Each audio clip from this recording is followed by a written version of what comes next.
Hey guys, what's up and welcome back to my channel. So it is me, obviously, Grogu number 2, but today I want to talk about Dolls Kill.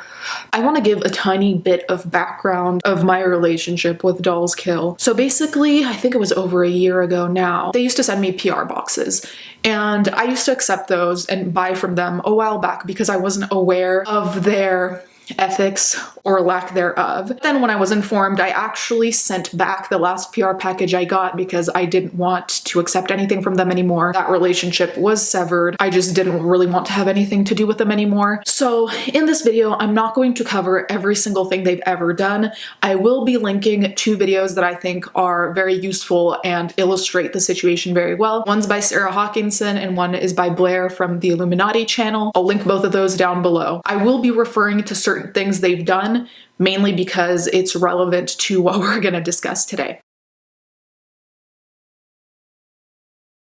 Basically, in the past, Dolls Kill has made very questionable choices. Some of this doesn't stem directly from them, but more like brands they choose to carry. For example, there was I don't know if it's pronounced WIA or if it's WIA, but it's pretty much an overpriced brand who made a shirt that says goth is white on it. Apparently the message of the shirt was to say that just because you're goth, it doesn't mean you have to wear black all the time, which is a point to make, but if you put it as goth is white, I don't know why you'd be surprised that people wouldn't understand that particular message that way, because the implication from without knowing the backstory of the shirt would be goth is for white people. Like, that's what I got from the message, but hey, maybe it's just me, though I doubt it. Also to be noted, there are a lot of issues with racism within the Gothic sphere. Now, I myself am not within the Gothic sphere, but even from accounts from friends I have, they've been telling me about this, so I think there's that added layer of there are already issues within the goth community with racism, so this seemed kind of badly thought out, if at all.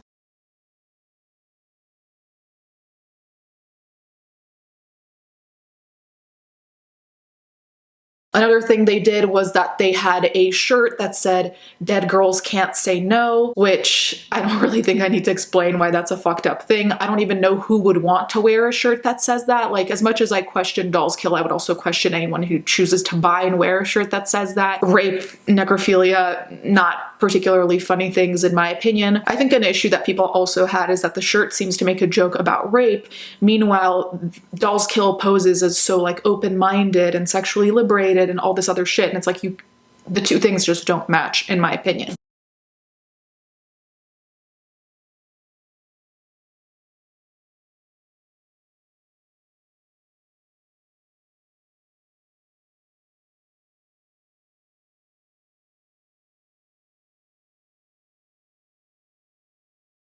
Aside from that, they have been caught multiple times stealing designs from smaller artists that they claim to not know, and then come to find out that they DM'd to collaborate with said artist. Said artist either didn't respond or declined, and then just magically things that seem exactly like the artist's work appear, whether it's on their shirts, accessories, whatever.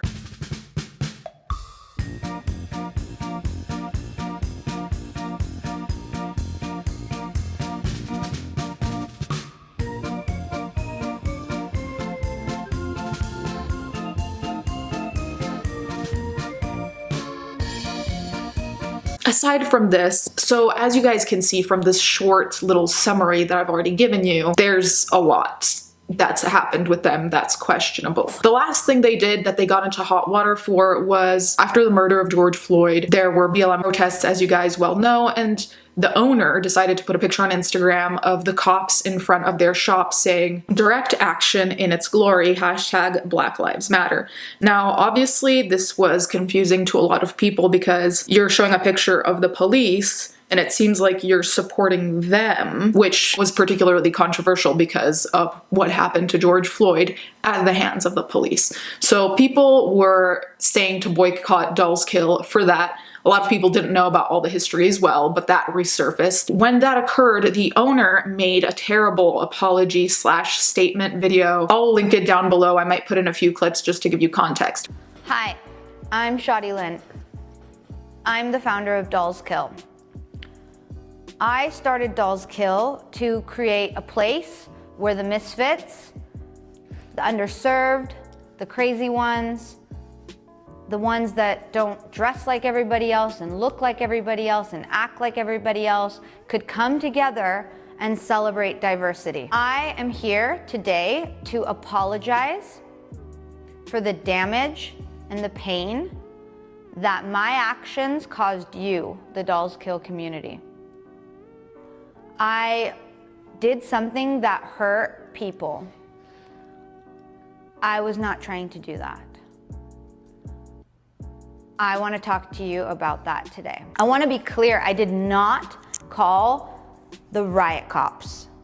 This image was powerful, and to me, it represented a revolutionary moment in time. I've always been strongly connected to anarchist beliefs and ideals, and I strongly believe in direct action, which is civil disobedience. Well, basically, the reason that I'm talking about it today is because the owner, once more, as an edgelord would, decided to make an ad for their new clothes that is essentially cancellation themed, which how many people need to make canceled merch or wear canceled gear before people realize it's neither original nor hilarious? I mean, like, if it was written on Tana's merch, I think that's all we need to know. But essentially, it was this promotional video that I'm going to show in a second that had the caption that said along the lines of, "Is it even 2020 if you haven't been canceled yet?"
When they got called out for everything that was going on with their Instagram post, the police, and the BLM movement, the Dolls Kill Instagram posted, like, I think almost 10 slides saying, "We're gonna do better, we stand in solidarity, we're gonna buy from Black-owned businesses," which is all great. Like, if you want to do that, that's great. But it doesn't come off as genuine if said person, a couple months later, makes fun of her cancellation, because then it doesn't seem like she meant what she said before. Does that make sense? It's fine to make a joke about stupid cancellations, because we've seen it online where people get canceled over something petty or a stupid, like, comment about a makeup palette or something. We've seen stupid things that get a bigger reaction than they should get. However, in this particular case, I don't think it's the same to just cancel as opposed to say, hey, it was fucked up that you had this shirt, it was fucked up that you did this and that. That's not just being petty canceled. That's people holding you accountable for your continuous decision making that shows to be questionable. Had they stood by what they said in their statement of, we're gonna do better, blah, blah, blah, I wouldn't even make this video. But the thing is, it's contradictory and it seems hypocritical, because if you're gonna apologize for something and then later be like, oh, canceling is stupid, I got canceled in 2020, it's like, okay, well, which one is it? Are you sorry, or are you